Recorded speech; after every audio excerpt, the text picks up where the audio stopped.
Hello everyone, I just wanted to do a quick review of the Assimil Japanese with Ease Volume 1. I've been doing this for 2 weeks now with my daughter, who asked me to learn Japanese, so I said, alright, we'll learn Japanese. I am doing this in conjunction with another language learning program, Japanese from Zero, which I'll do a separate review on. But I just wanted to go over a couple things with the Assimil Japanese course.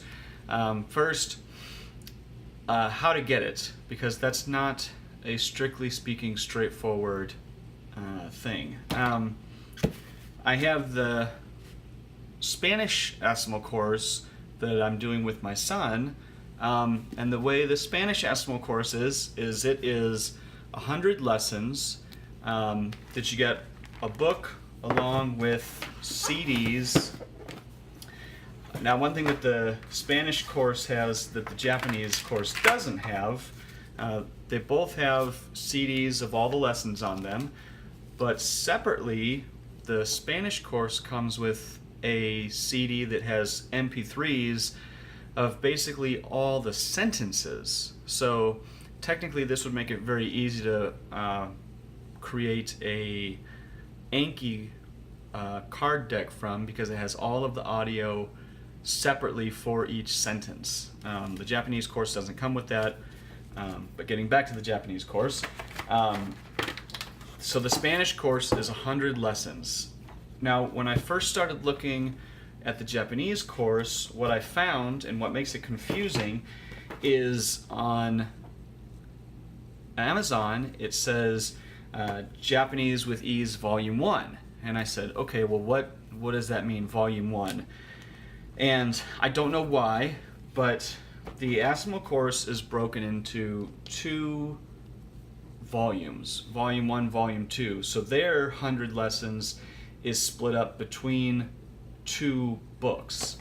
I have a few ideas why. If you look at, it could be a material issue. If you look at the size of the books, this being Spanish and these being Japanese, you can see how much more there is to the Japanese one.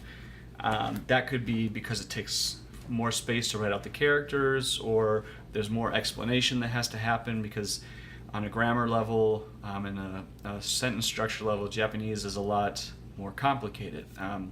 Either way, I don't know why, but what I found out is that the Japanese Volume 1 and the Japanese Volume 2 combined is the same thing as the Spanish.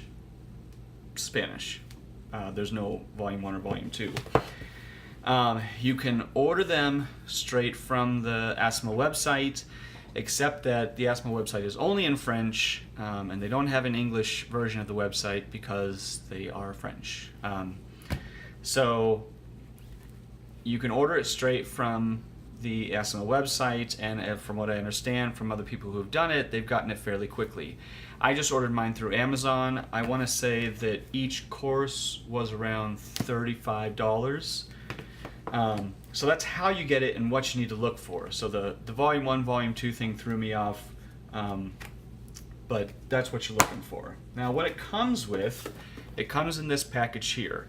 And if you look inside, you'll see all of the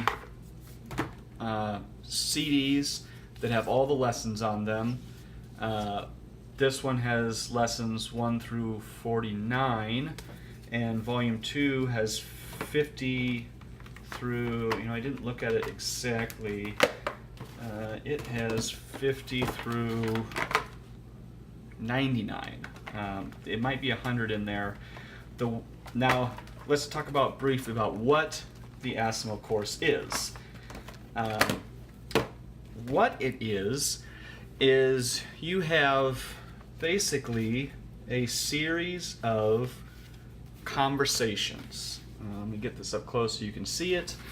Basically, they will have a topic. So each one has what chapters. Oh, let me start over. The pages mirror each other. So the English on one side, the Japanese on the other, and it will basically be exactly what you see on the other one. So sentences 1 through 5 in Japanese, sentences 1 through 5 in English. The title of the lesson, which lesson it is, so lesson 2, dai ni ka. And at the bottom, you have notes about what you learn in the lesson. Now, the way they recommend to do this is you listen to the audio as you read through the text. Then, once you've read through it, then you compare the English to the Japanese. And what's really nice about this, and you really do need this for Japanese, is hopefully you can see this. It breaks it down word by word. So let's go to a little bit of a more complicated sentence. Well, let's just start with this one. So, would you like some bread? Pan o tabemasu ka? So, and then it breaks down what each word is. Pan, bread, o, object marker, tabemasu, to eat, ka, makes it a question. So, that in itself actually helps out quite a lot. What I've found is that over the course of the 2 weeks that we've been doing this, it has been very, very easy, as easy as it's going to be, to get a grasp on how the Japanese language is structured, how it works. And so my daughter, who's 10, who's been doing along with me, she's actually, so I believe like 2 nights ago, we went back through and we read through the Japanese of all the previous lessons.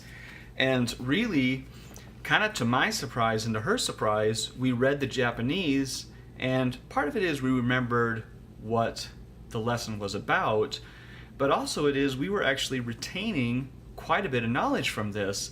And as we read through all the other previous lessons, we understood, I would say 99, well, let's call it 80%, because there were words here and there like maybe or tonight. We still don't have, we understand them, but we don't have memorized tonight, tomorrow, this morning. So stuff like that we would still have to look up. Occasionally we'd have to check what one of the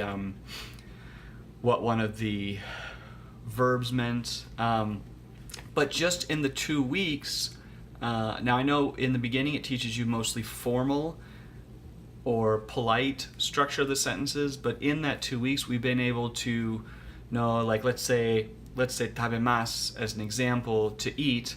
Tabemasu, I eat, he eats, we eat, she eats. Tabemashita, we ate. Tabemasen deshita, we didn't eat. Tabemasen, we don't eat. And there's no future tense, but just in 2 weeks we understand, without really studying it per se, we understand 4 or 5 different verb conjugations, and they were not hard to grasp. So as far as understanding the grammar, I really can't recommend this enough. I want to give you a sample of some of the audio, so I'm going to cue up some audio here of the speed at which they speak. Now, the first course was, they spoke much slower. Let me pull up one of them here. So here's lesson 1. You can hear how slowly they speak. Try to turn this up. Ayaku.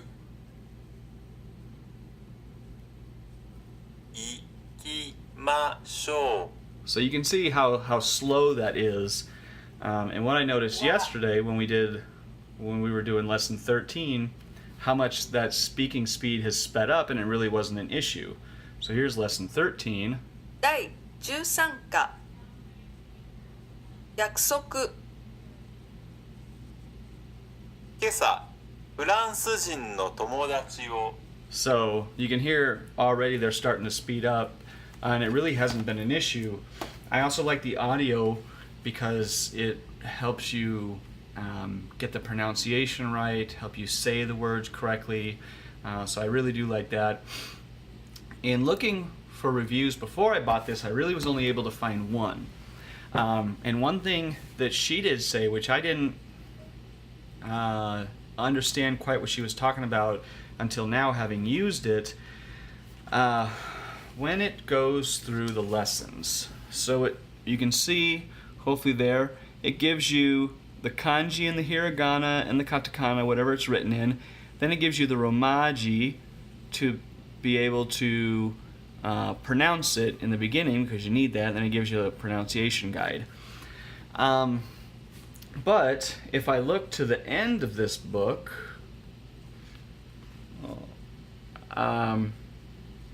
the romaji is gone. No, it's not. It's still there. It's the next book where the romaji disappears. But the one thing that does, your eye just has a tendency to go to the romaji, because it's I mean, it's not small, it's not big, but your eye goes to it because naturally you speak English and you're going to what is familiar. So, but really almost what you have to do is take a piece of paper and cover it up, so you can begin to associate. Now, we learned our hiragana, so it's easy for us to associate that, but now we need to associate the kanji with what we're saying. So, if there was one thing that I would change about it, if this was a digital course, take something like Chinese Pod. So Chinese Pod is very similar to this in that it has a conversation, it has the Chinese characters, it has the pinyin for how to pronounce it, and it has the English. But what you can do on the Chinese Pod website is up at the top of the lesson, you can unclick English, and the pinyin is hidden by default. Actually, I think the pinyin and the English is hidden by default. So all you're seeing is the Chinese characters. I mean, so if you were able to do that with this, so like watch it once through with just the Japanese characters, and then show the romaji or the English afterwards, I think that would be helpful, because you are going to reach a point, you know, and they do say in the instructions that you should try to focus on the kanji and understand it. But it does make it a little difficult when you have the romaji right there, and your eye just naturally goes to what it knows. So you have to be aware of that. Now, one thing that they do is every 7 lessons, there's no audio, and it's just a review. So the reviews are pretty good. Like, this was our newest review, when it talks about a lot of characters, and it goes over some of the grammar points that it's touched on. So every 7 lessons, you're doing some review. Oh, and one other thing, so in the course itself, what you have is you have the dialogue, you have the notes that you read afterwards, and then after you do the course, it gives you these exercises, renshu. So the renshu, it gives you a new Japanese sentence that is made up of or constructed by what you just learned and what you've learned previously. Then you have to try to translate that. And then there's the answers right there as you go along to it. And that's very helpful. And what it also gives you are these exercise 2, where you have to fill in the missing Japanese. So let's go to an earlier course here. Okay. We eat fish with a fork. Sakana is fish, and then it gives you the dots for how many characters it is. So sakana o, which is, so it's missing the object. Foku to, foku de, because it's what you're using.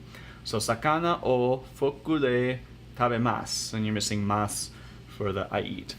So that's basically how the lessons work. What they recommend is, as you start the second half, they call it wave 2, and during wave 2 what you're supposed to do is you go through the lessons in the second phase just like you did the first phase, but then you go back to the first phase, you look at the English only, and during phase 1 you're going from Japanese to English. So what they recommend is that during phase 2, you do the phase 2 lesson, then you go back to the equivalent phase 1 lesson, you just read the English, and then you translate it into Japanese.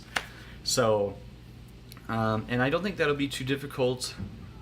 Just in what we've done so far, my daughter and I have been able to like construct sentences, and we're not always right, but I've been really surprised at how well this works. I'd never tried the Assimil courses before, but it worked very well, and I definitely recommend it for anybody who's looking to learn the language. Just as a follow-up to that, I tried teaching my son Spanish several times using Duolingo or other material, and he never quite picked it up completely. It was just too much memorization. But in the 2 weeks that we've been doing Spanish, because I started Spanish with him at the same time I started Japanese with my daughter, we were doing the review, lesson 14 last night, and it was a bunch of sentences of all the stuff that he learned up in the courses up to that point, and he knew all of them. So he actually is picking up more Spanish in the 2 weeks that we've been doing this than in like 2 months of Duolingo.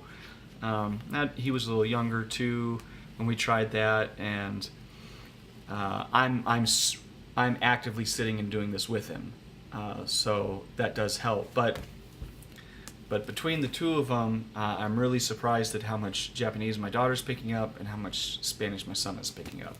So in the end, I recommend Japanese Assimil, Spanish Assimil, I hope I'm pronouncing that right, Assimil, I don't know. But definitely recommend it. It's a great buy. Like I said, I think for the two of these I paid around $70, maybe a little more. I feel like the Spanish one was a similar price, so definitely a good buy. If you're learning a language, I highly recommend it. Thanks for watching. If you have any questions, let me know, and I'll do my best to answer them.